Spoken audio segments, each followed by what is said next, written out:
The dominant rumor on the internet over the weekend was that Donald Trump will soon be indicted, possibly even handcuffed on camera. Is that true? We can't say. We do know that Trump is the subject of a grand jury investigation in Manhattan. That's a city that voted against Donald Trump by almost 80% in the last presidential election.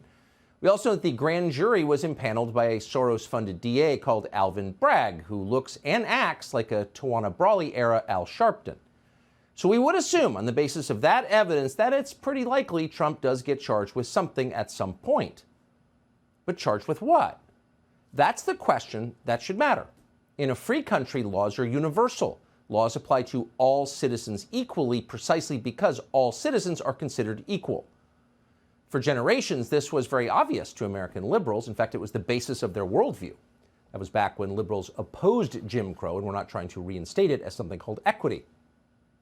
We are not liberals, but we retain the traditional American view, which is that laws must be applied equally, or else they're not laws at all. Justice must be blind, or else it is tyranny. So we spent the day with the help of a lawyer on our staff trying to assess the likely charges against Donald Trump. And here's what we found. 8 years ago, as he was running for president, Trump paid a actress called Stormy Daniels $130,000. Daniels alleged that she and Trump had at one point had. Trump denied that. He still denies it. But in exchange for promising not to repeat that claim in public, Trump, through his then attorney, Michael Cohen, sent Stormy Daniels a check.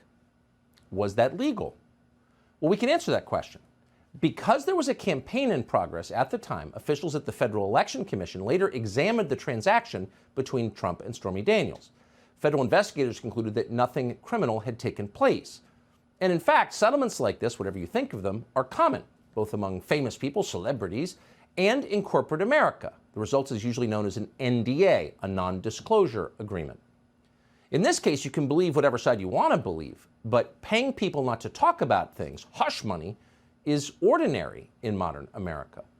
According to the FEC, there was no need for Donald Trump to report his payments to Stormy Daniels, nor was the money that he sent her through his attorney subject to campaign finance limitations. The FEC determined the entire thing was a personal expenditure. It clearly was.